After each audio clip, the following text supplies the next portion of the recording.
Welcome into Gator City. I am your host, Tim Barnard. We're part of the Saturday morning tailgate that is presented by the Grid Network. We have a little bit of a different platform coming at you right now, but we're going to get right into this Gator City.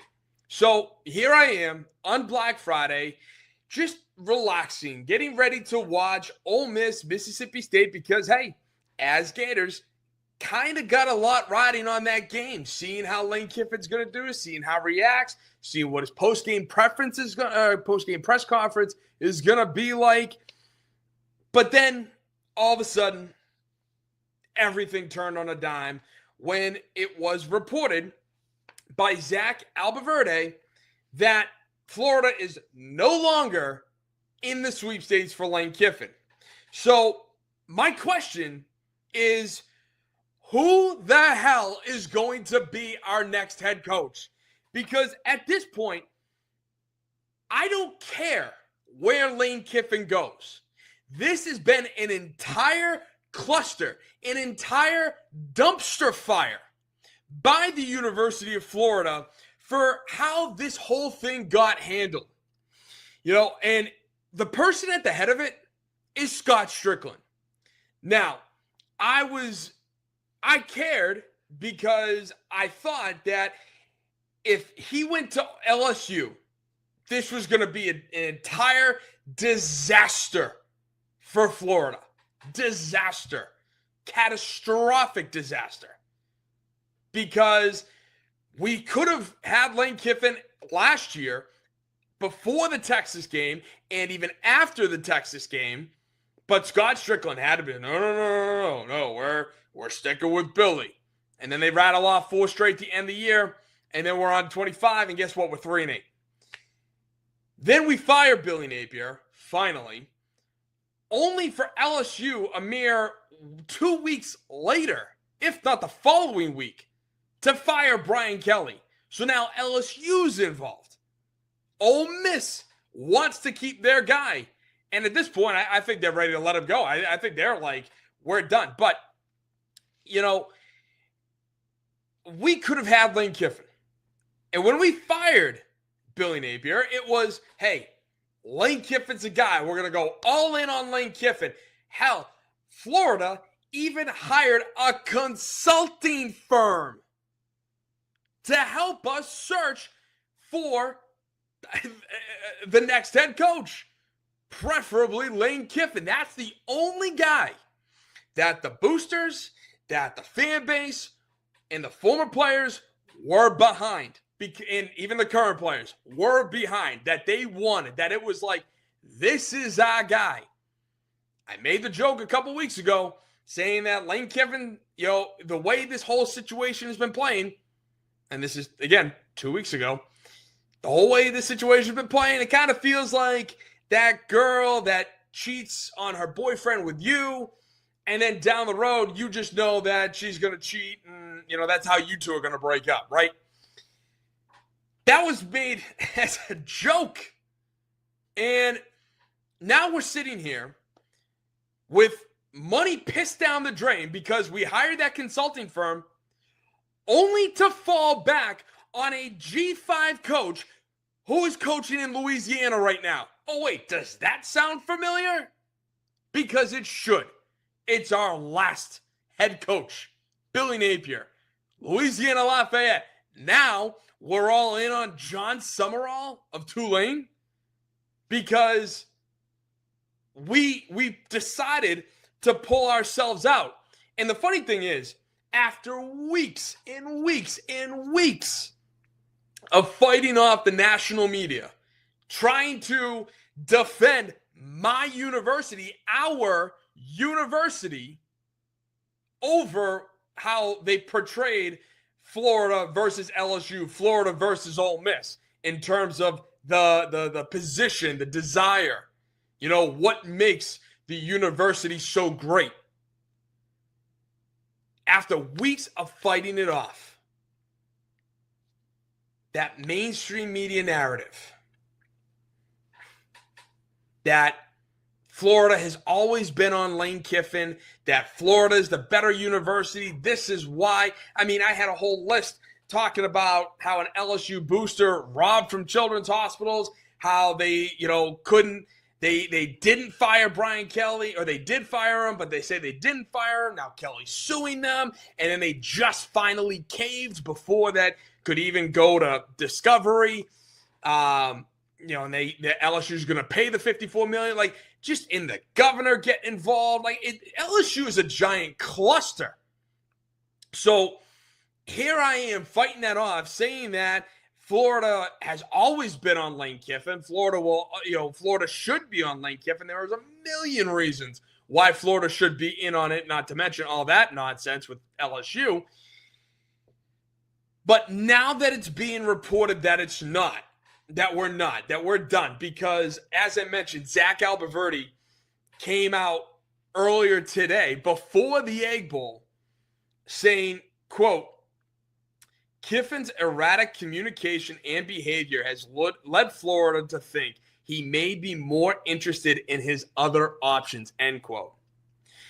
So after reading that, am I to believe that we have done everything in our power to persuade Lane to come to Gainesville? That, hey, guys, this is all Lane's fault. Look, he's been erratic. He hasn't committed. He's been bouncing all around. He's entertained LSU. He's, entertained Ole Miss. He's entertained us. He's gone to all these places. I mean, come on now. Really? Like, what are we doing here? This idea that we haven't done enough, right? When that, hey, it's all Lane Kiffin's fault. He's the erratic one. He's the one that is not in communication with us, and that, we just want clarity. We want to know that our next head coach is going to want to coach for us.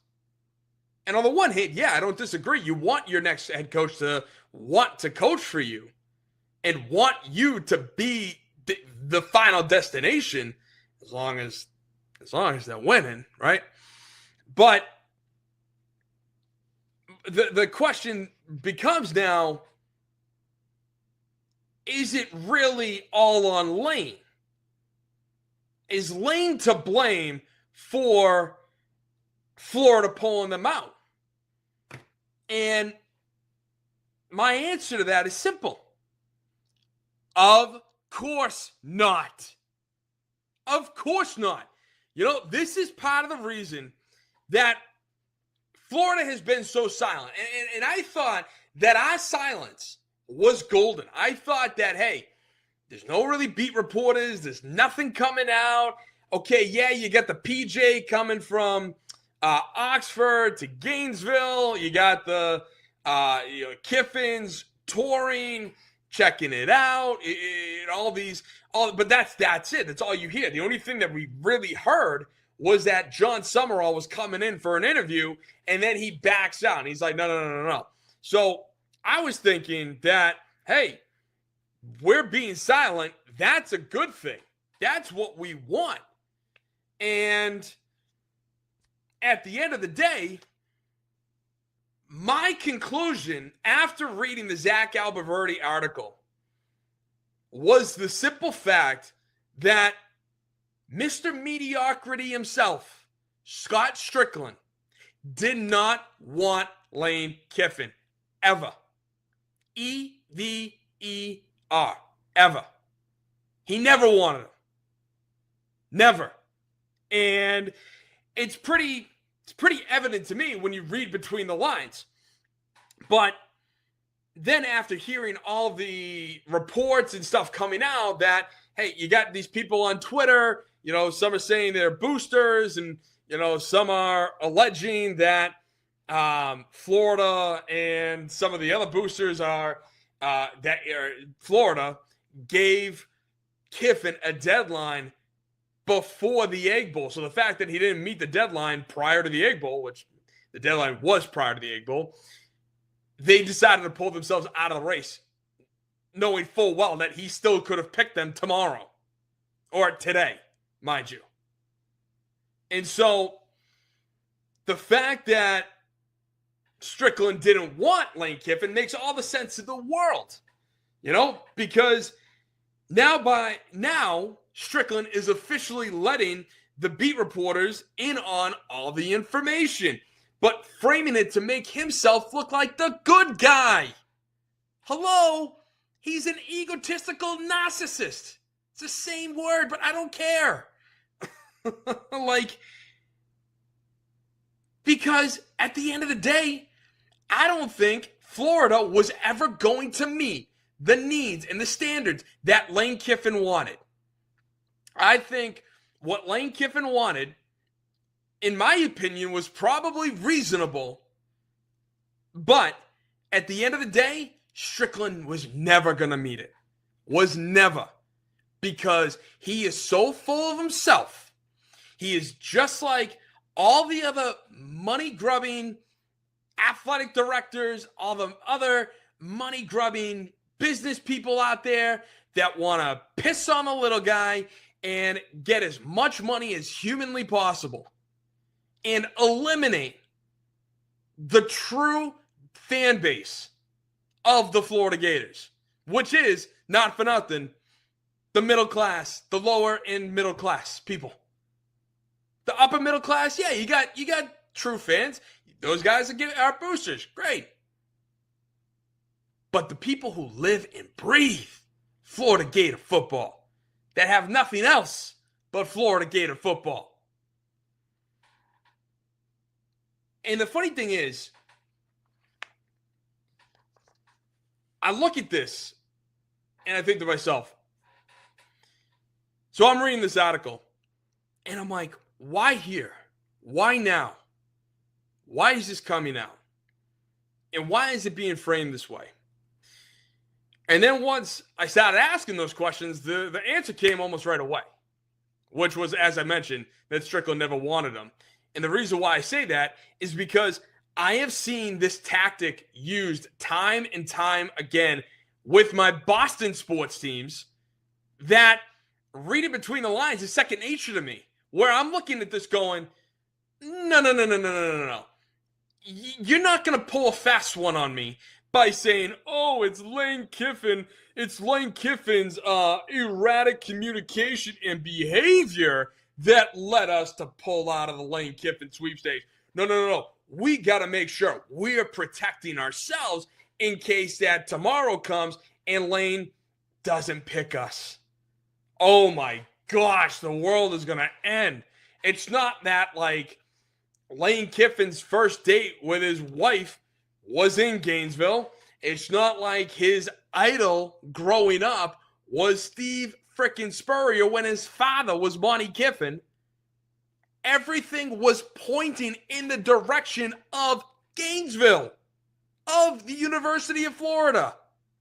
And yet, no, Scott Striklin knew all along that as long as he keeps his mouth shut, that turnkey for however many hundreds of thousands, if not millions of dollars they're getting paid, which, thank you, boosters, for paying for that. That's great news that you're paying for that rather than Lane Kiffin or a number 5, a top 10 prospect.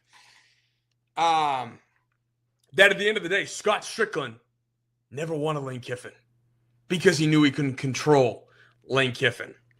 And Scott Striklin has just been an absolute failure as an athletic director. Absolute failure.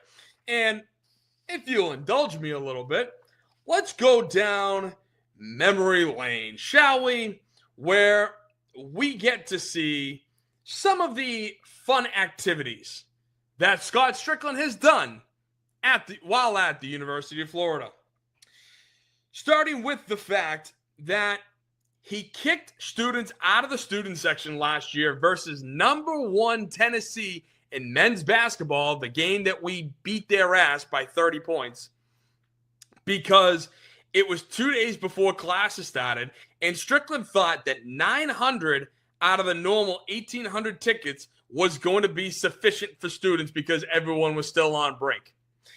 Not to mention that, I don't know, you're playing not only a rival in Tennessee, and sure, maybe basketball is not that big of a rivalry, but it's Tennessee. You hate Tennessee, that gaudy orange. We hate it. We play them at this point now, not anymore, but we play them every year in football. We hate them. And they're number one. And yet, you cut the number of tickets in half? Because why? Oh, it's easy. He said that less than 200 students showed for North Florida and Stetson, which was still over that break, which, gee, I wonder why. But he did that. He cut everything in half because he just assumed no one would come back. And so when students did come back, he kicked all the students that made it out of the lower bowl, which is exactly where the students should be, which is exactly where we were and are to this day. It's just that, Scott Striklin ended up tripling the prices on those tickets, and that's part of the reason why he did it. It's because he was able to make a hell of a lot more money on those tickets rather than giving it to the students who, 2 days before classes, and you're going to do that? And, you want to compare number one in the nation, Tennessee, to North Florida and Stetson, saying, well, hey, only less than 200 showed up for those games. Yeah, because it's North Florida and Stetson, you moron. This is the problem. And you want to talk about a great gaslighter? That's Scott Striklin. Why? Because when talking about this, he says, quote, we're going to prioritize students and their attendance at any SEC home game going forward. Oh, yes, because the students, you don't care about the students during SEC home games. No, it's that exact moment where you're like, damn. All right, well, hey, going forward, we now will prioritize that. And it's only for SEC home games that he mentions that. What if Duke walks through the O'Connell Center? Huh? Are you going to prioritize students then? Is that going to be something? Or are you just going to sit there and be like, guys, listen, it's only SEC home games that we want to prioritize you. If we get Duke, North Carolina, Marquette, Gonzaga, some of these other big school, big basketball school brands, Georgetown, if they come into town, no. You're not going to be prioritized anymore. Because that's how he makes it sound when he says that we are going to prioritize students and their attendance at any SEC home game going forward, quote unquote. Then he also goes on to say, you learn a lesson every time you try something and it doesn't work. Quote, you learn a lesson every time you try something and it doesn't work, end quote. Yeah, because that's a lesson you need to learn as a University of Florida Gator athletic director. It's almost like, I don't know, you should have figured that out in the first place, or you should have known that inherently. But just to put the icing on the cake, he also says, quote, we would have handled it, quote, we would have handled it differently knowing what we know today, end quote. I mean, this dude is Gaslighter 101. That is what this guy does, and it's kind of ridiculous. It's kind of upsetting that he does this. Oh, and not to mention, the list just keeps getting even better and even more. Because Scott Striklin wants this big renovation to go down in the swamp. And if you don't know about this, you're probably thinking to yourself, ooh, a renovation. Are we going to add another deck? Are we going to add more seats? Are we going to, spruce things up a little bit, and add a little bit more to kind of create that, more filler noise? No. What he wants to do is he wants to renovate the swamp, which no one wants, especially due to the fact that it's going to be shrinking the seating by over 4,000 seats.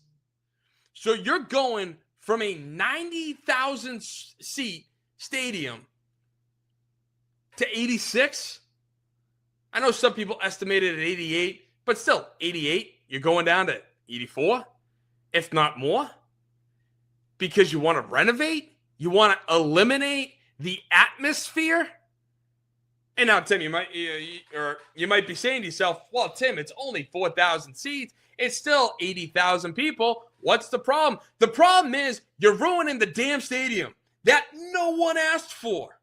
No one, not a soul.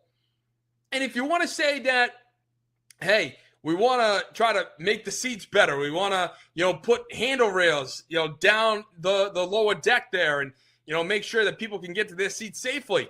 Fine. You can do that. You also don't need to eliminate 4,000 seats. And also, why not add more? If you're going to eliminate, you still got some room to add a little more to. Just saying. But, and the funny part is, with that story, is when digging up, all this stuff on Scott Striklin and trying to look into his past deeds and what he's done and all these things that hurt, that destroy the trust between us and the fans and Scott Striklin, all the bad things that he's done. While talking about this renovation, it has been mentioned through the grapevine, that he allegedly, and I'll say allegedly because, I can't speak to this, firsthand, but he allegedly told Mega Boosters to withhold NIL collective donations, but instead, those NIL collective donations, let's use that for the renovation, shall we? Let's shrink the stadium and take all that large sum of money and put it into the renovation of the stadium, where you're going to shrink it by 4,000. And again, remind me, how does basic economics work? Because if you're already hiking up the prices, where I've heard it reported that student ticket prices are now nearly $50 a game, when it used to be 26 years ago, I've heard it reported that if you shrink the stadium, you shrink the seats, that means you don't have as much, much tickets to sell, right? And if you don't have as much tickets to sell, that means more people are going to want them. And based on how Gator Nation, and I love you, I mean it, what we have done is nothing short of phenomenal by selling out Ben Hill Griffin Stadium for 13 consecutive games, and we have a 3-8 team. We sold out the stadium every single week this year that we had a home game for. Even when we were losing, even when we lost to UF, even when we lost to Tennessee, we still sold out the stadium. So by shrinking, and then the laws of economics basically tells me that, guess what? Those prices, if you think they're going up now, just wait until that stadium shrinks. It's going to skyrocket. And guess who's going to rake in all that money? Scott Striklin. And the university. And the university is going to be like, Scott, you're doing an excellent job. National championships be damned. A competent football coach be damned.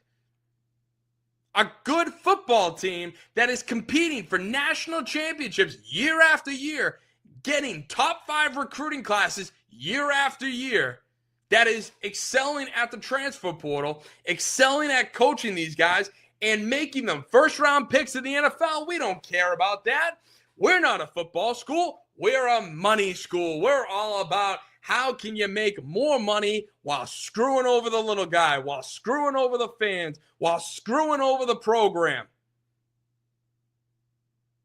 Doesn't he realize that the athletics and football especially are the front door, is the doorstep, the front porch to the house?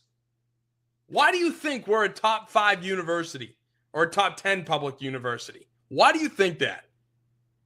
It's because of our football program and the great decades that we had starting in the 90s with Spurrier. Spurrier to Meyer, yeah, we've fallen off the cliff, since, but it started with them.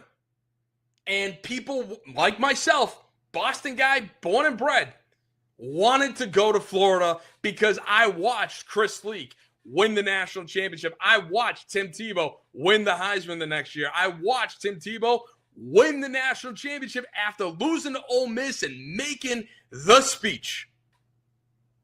I wanted to go to UF, and I wanted to be a part of that football team right there. And I had the pleasure of doing that. I had the pleasure of being a part of the great tradition that is the University of Florida Gator football program. And Scott Striklin is just putting his foot down and squishing us like a bug. That's what he's doing. And, I just said, Scott Stricklin's all about the money, right? Well, it's funny because he is all about the money, and as I mentioned, couldn't care less. And the fact that he couldn't care less shows up on his freaking bio. Oh, yeah. If you look at Scott Stricklin's bio, he says that he has 11 national championships that he alludes to. He alludes that during his tenure, that was all because of him. That's kind of what his bio was alluding to. That they have won 11 national championships. And that 11 is prior to the men's basketball team. And so the funny part is, if you actually break down those 11 national championships that were won during his time span, they were all coaches who were hired by Jeremy Foley. So exactly, Scott, what is it you did? How were you a part of these 11 national championships? And the simple answer is you weren't. You just so happened to be the AD during a tenure when 11 national championships were won by head coaches who were hired by the previous AD. And you wonder why I came on here the last couple of weeks complaining and bitching about the fact that you have athletic directors, a part of the college football playoff committee, who claim all these national championships and how they restarted the program. They rejuvenated the sports program or whichever sport it is. When in reality, no, you didn't. You just took over the job from a guy who hired the coach that took it over, that rejuvenated the program and went on to be the winner. And yet those current ADs are the ones taking credit. So the funny part is, and how many times do I have to say the funny part is? I just heard it. Sorry. But the interesting thing that I find is, okay, let's break down Scott Stricklin's coaching hires. And to me, Scott Striklin is the poster child of mediocrity. And by the way, it's mediocrity at best. Because he has 5 losing seasons during his tenure since 2016. And before 2013, UF hasn't had a single losing season in 34 years. Not one single losing season. So, looking him up, obviously he came from Mississippi State.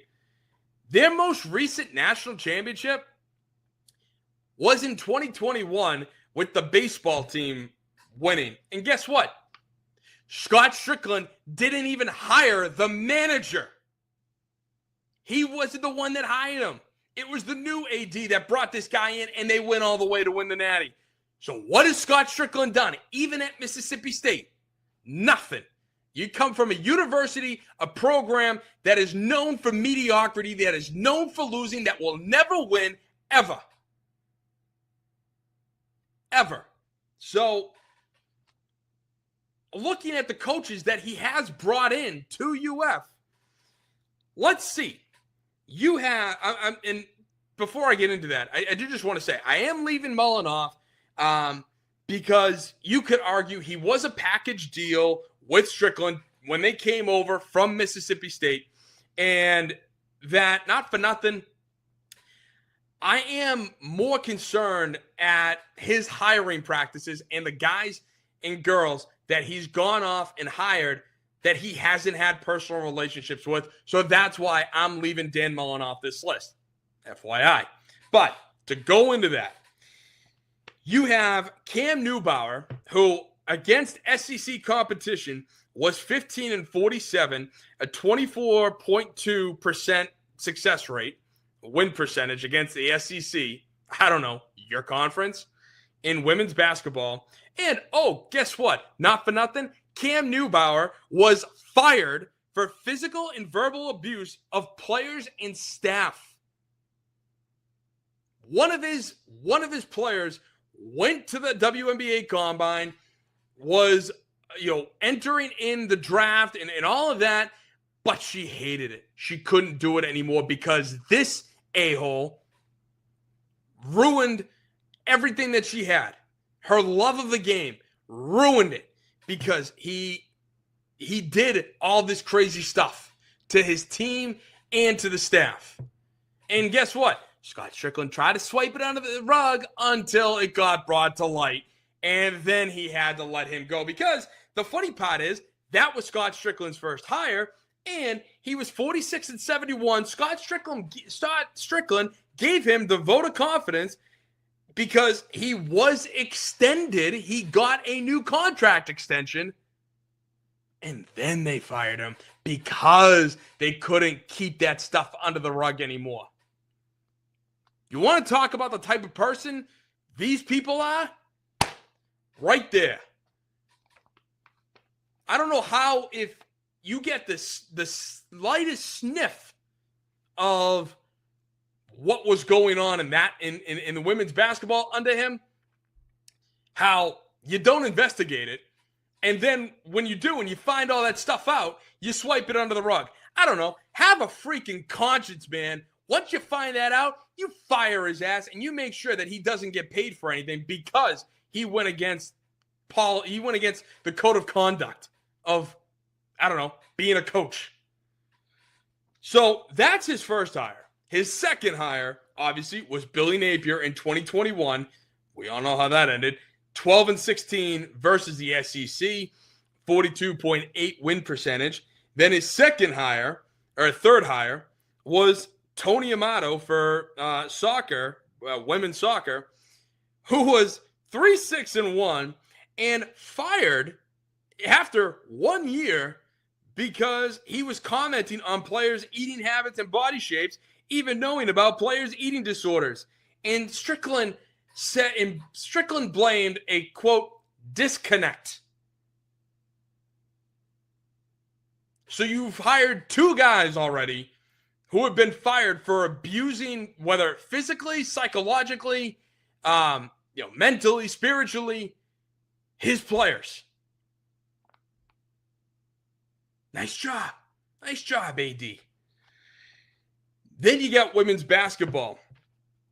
Kelly Ray Finley, who was hired in 2021. She is 25-39 versus the SEC. Stable, but mid at best. Women's soccer, Samantha Bohan, hired in 2022. She is 3-20-7 versus the SEC at 21.7% win percentage. In her first year, she was 2-14-1 total. In 23, 6-5-6, 24, 4-8-6, and then this year, 6-7-8. And guess what? She just got fired 17 days ago. Great job, Scott. You're really knocking it out of the park with these head coaching hires. Then, of course, he hires Todd Golden. Why? Not because he wanted to. Because if you look back, Scott Striklin gave Mike White, Mr. Average himself, Mr. Mediocrity himself, men's basketball coach Mike White, the vote of confidence by extending his contract through 2027. He did.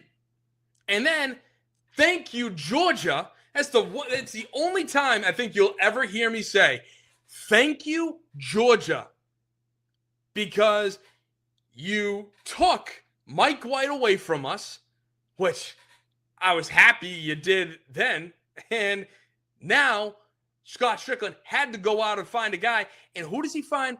Todd Golden. Todd Golden from San Francisco, the school that Bill Russell went to.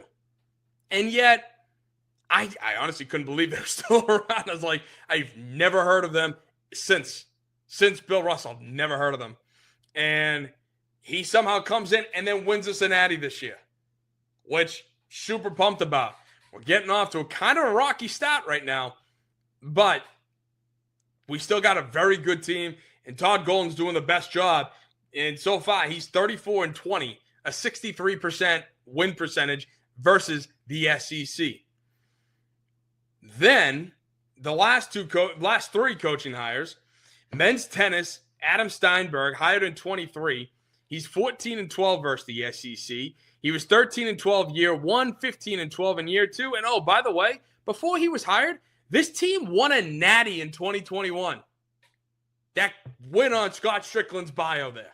One of the 11 national championships. And he brings Adam Steinberg in 2 years later, and we're average 500, barely over 500. What the hell's going on with that?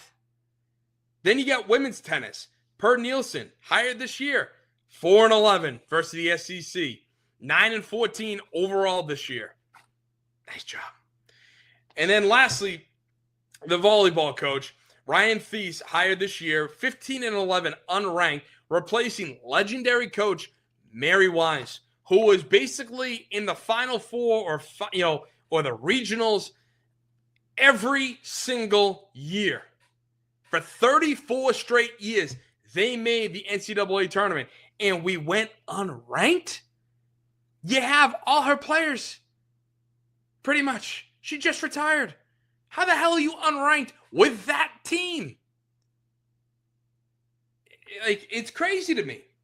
And, of course, Scott Striklin got a 6-year extension just recently, just after the men's basketball program. So, again, I've done a lot of, you could, call it smack talk about Scott Striklin, the athletics program, and all of this.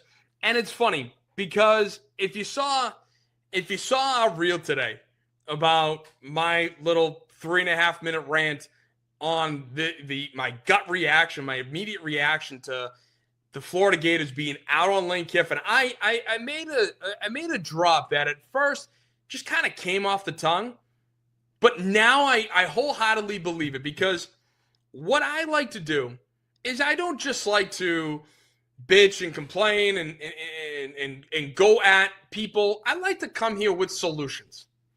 Okay?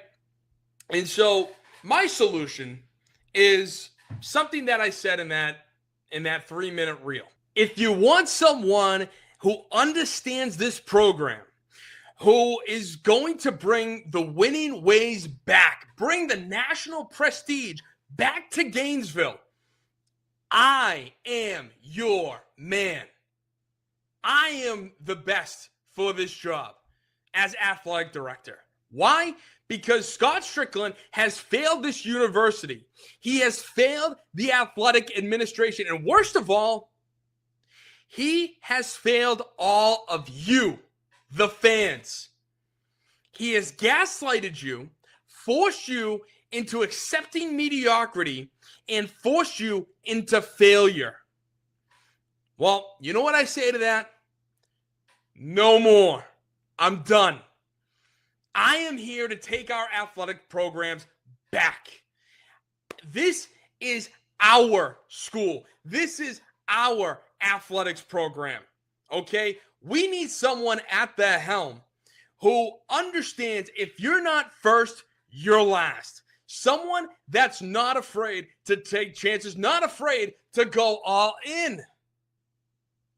Well, Gator Nation, you're looking at him. I'm your man. Hashtag Tim Barnard for UFAD. Because Gator Nation is something you belong to. Gator Nation is something you feel. Something you have to earn. So at the end of the day, I bring solutions. And my solution is bring me in as athletic director. Because I can tell you this. I'm going to make the school and the athletic administration for the people, by the people.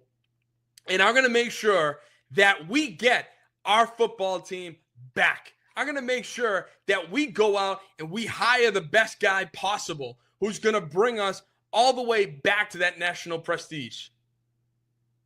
So at the end of the day, vote Tim Barnard, UFAD.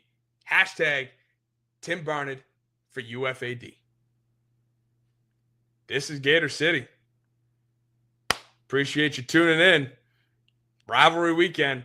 Oh, yeah, by the way, we're playing Florida State today. Yeah, well, we'll see how that goes. But hey, at the end of the day, go Gators. That's all I got to say. So appreciate you tuning in. This is Gator City. I'll talk to you guys next week. And hopefully by then, we'll get our full trio back. So I'll see you then. Have a great day. Have a great rest of your day. Go Gators. And God bless.